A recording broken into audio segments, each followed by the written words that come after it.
Spoilers. In Final Fantasy XIV, A Realm Reborn, the main antagonist, the Ascian LAHABREA, introduces us to the concept of the Heart of Sabik, a piece of Auracite that helped the ultimate magic of his god, Ultima. And after this, the item never really got explained, except for being mentioned over the course of the next 10 years. However, 9 years later, in Final Fantasy XIV Endwalker, almost 10 years since the release of the original 2.0 patch, we finally got the fucking lore for what exactly the Heart of Sabik was. And it poses an interesting point of view, or retcon if you're feeling frisky, of LAHABREA's initial mustache-twirling insanity in A Realm Reborn and Heavensward. For the longest time, the Heart of Sabik was a mysterious piece of lore that felt like it was never going to be explained. Something dropped along the way when the Ascians were rewritten in Stormblood, but not the 14 writers. No, sir. They'll use every piece of obscure thing they can get their hands on and tie it into events like a tapestry of beautiful madman ramblings, somehow making sense when you stare at it long enough and kind of squint your eyes. Now, some big old spoilers are going to follow for both Endwalker and its 8-man raid, Pandemonium. But if you clicked on this video, most likely you're interested in the spoiler-filled ramblings of a lorehead. Yeah, I like 14 lore. What, do you think I exclusively obsess about obscure lore of 90s platformers? Anyway, let's just go ahead and start the video. So to quickly recap, LAHABREA in the early game was a typical mustache-twirling villain, which started being more and more weird as the Ascians were rewritten during Stormblood with Shadowbringers and beyond, painting them in the light as we know them now. LAHABREA had also long since died before this rewrite, and would, until any reasonable excuse to bring him back, continue to be this weird 2D villain. The only explanation for his insanity being that Ascians inhabiting bodies in quick succession could fuck with their psyche, and that LAHABREA had basically gone insane from too much of, body hopping. But I'm here today with a theory that he wasn't. In fact, while I don't doubt LAHABREA's mental health was at an absolute zero by the time of Heavensward, I do think he had a different motive in mind. Or somebody was telling him to do stuff from behind the shadows, which they lack.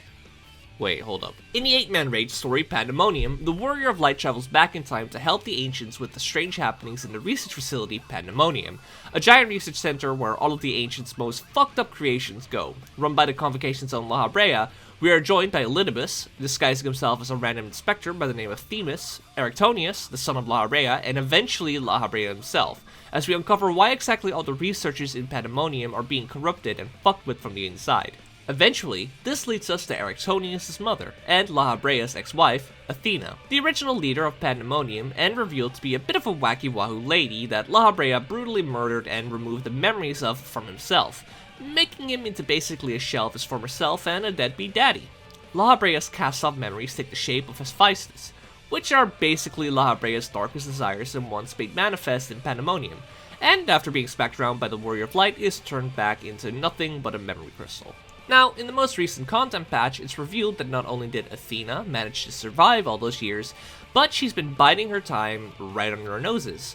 She managed to contain her memories in the Heart of Sabik, where it started calling out for a sufficient vessel for her ultimate plan. As her original vessel, Erectonius had long since died and reincarnated. We learned that the Heart of Sabik was actually a stone created by Athena long ago from a rock that fell from space, which, according to LAHABREA, is where her unhinged desire towards her goals stem from, wanting to exceed her own physical limitations to steer the star as its goddess and plant her creations all across the world. Ignoring the implications of what this means for Ultima the High Seraph, which we know was a primal born from a space rock in more recent times, LAHABREA, or at least the memories of LAHABREA given form in the modern day, is told of his future exploits, and while surprised to hear of his eventual fate as a harbinger of destruction and using disgusting tactics, as said by himself, he does say that it is something he would do without second thought, using the very stone his wife made to destroy the star. But I'm here to talk about the implications of Athena's memories in the Auracite, and what this might have meant for LAHABREA in the future. Athena managed to take over Erectonius' modern reincarnation and use his body as a vessel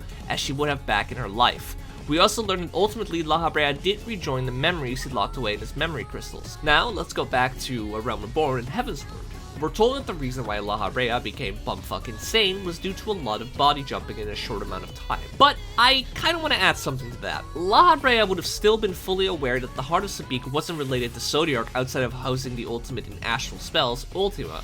yet he calls it the ultimate magic of his god. I propose that LAHABREA, in his desperate, weary, and tired mind, felt the temptations of Athena's will in the heart of Sabik.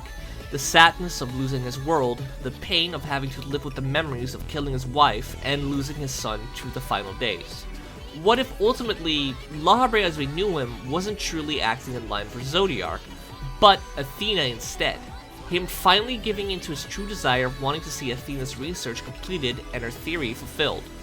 We know from Hephaestus' entire existence that at least a part of LAHABREA wanted to see where Athena's theory would go, so I can definitely see the theory that LAHABREA over the millennia just got tempted by Athena's whispers.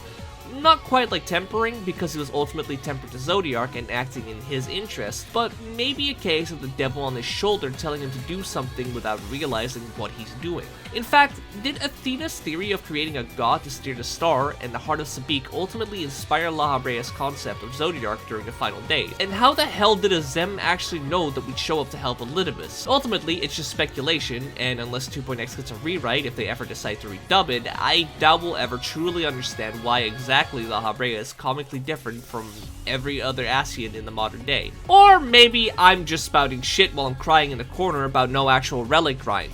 Yeah, I'm still not over that, shut the fuck up.